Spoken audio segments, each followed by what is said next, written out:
Setelah umat Islam tiba di Madinah, mereka dipaksa untuk berjuang demi eksistensi mereka, dan mereka harus mengangkat senjata dalam rangka membela diri. Perjuangan ini juga disebut dengan istilah jihad, dan memang benar demikian. Namun, bahkan dalam surat-surat Madinah dalam Al-Quran, kata jihad digunakan dalam arti yang lebih luas, yakni perjuangan yang dilakukan melalui kata-kata atau perbuatan dalam berbagai bentuk. Berikut adalah ayat yang muncul 2 kali dalam Al-Quran. Wahai Nabi, berjuanglah, jahid, sehebat-hebatnya melawan kaum kafir dan kaum munafik dan bersikap keraslah terhadap mereka. Al-Quran Surat 9 ayat 73, juga Al-Quran Surat 66 ayat 9. Dalam ayat ini, Rasulullah diperintahkan untuk berjihad melawan orang-orang kafir dan munafik. Orang-orang munafik adalah mereka yang secara lahiriah mengaku muslim, hidup di tengah-tengah kaum muslimin, dan diperlakukan seperti muslim dalam segala hal. Mereka datang ke masjid dan ikut sholat bersama kaum muslimin. Bahkan, mereka juga membayar zakat. Maka, tidak mungkin jihad terhadap mereka berarti perang fisik, dan memang tidak pernah ada peperangan melawan mereka. Sebaliknya, mereka kadang berperang bersama kaum muslimin melawan kaum kafir. Oleh karena itu, perintah jihad dalam ayat tersebut tidak bisa diartikan sebagai peperangan terhadap mereka, melainkan jihad dalam bentuk lain, yaitu berjuang dengan Al-Quran, sebagaimana ditegaskan dalam ayat berikut. Maka janganlah engkau menuruti kaum kafir dan berjuanglah, jahidhum, melawan mereka dengan Quran, ini, dengan perjuangan yang hebat, jihadan kabiron. Al-Quran Surat 25 ayat 52. Sesungguhnya, kata jihad dalam Islam hampir selalu digunakan dalam arti berusaha keras, berjuang, yang bisa mencakup arti peperangan hanya jika konteksnya memang mengarah ke sana.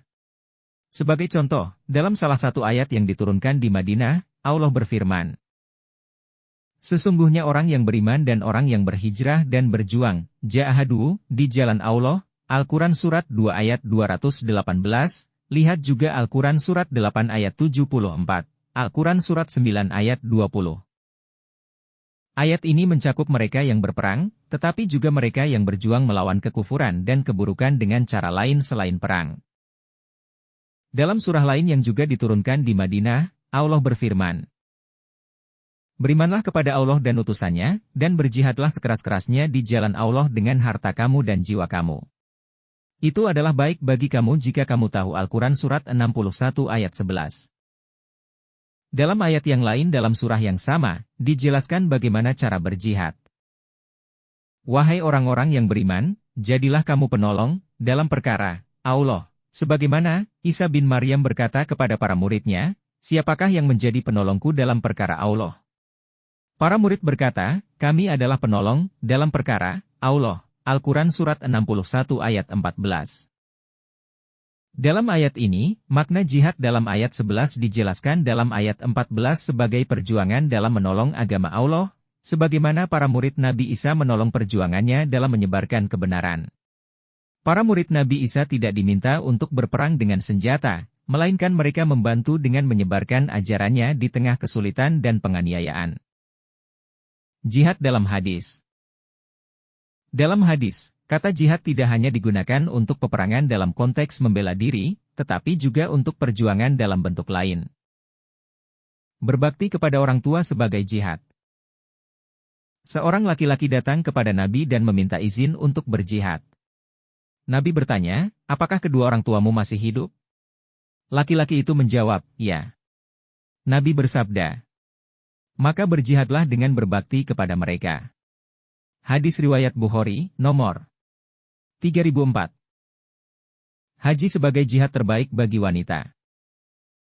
Aisyah radhiyallahu anha bertanya kepada Rasulullah, kami menganggap jihad, perang, sebagai amal yang paling utama. Haruskah kami ikut berjihad?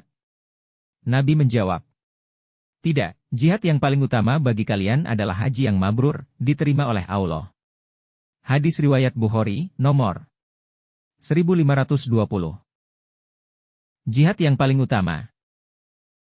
Seorang laki-laki bertanya kepada Nabi, jihad yang mana yang paling utama? Nabi menjawab, mengucapkan kebenaran di hadapan penguasa yang zalim. Hadis riwayat Nasai, nomor 4209. Jihad bukan bagian dari rukun Islam. Saat terjadi perang saudara di kalangan umat Islam setelah wafatnya Rasulullah, Abdullah bin Umar ditanya mengapa dia tidak ikut berperang. Mereka berkata kepadanya, "Engkau tahu betapa besarnya keutamaan jihad dalam Islam." Abdullah bin Umar menjawab, "Islam dibangun atas 5 hal, beriman kepada Allah dan Rasul-Nya, mendirikan sholat, berpuasa di bulan Ramadan, membayar zakat, dan berhaji ke Baitullah." Hadis riwayat Bukhari, nomor 4513. Dengan ini, beliau menegaskan bahwa jihad dalam bentuk peperangan tidak termasuk dalam 5 rukun utama Islam. Kesimpulan. Jihad dalam Islam memiliki makna luas, tidak hanya dalam bentuk perang, tetapi juga mencakup perjuangan dengan ilmu, harta, dan perbuatan baik. Jihad dengan senjata hanya berlaku dalam situasi membela diri, bukan sebagai ajaran untuk menyerang pihak lain. Jihad yang paling utama adalah mengamalkan ajaran Islam dengan kebaikan, menolong agama Allah, serta menyampaikan kebenaran dengan hikmah dan kesabaran.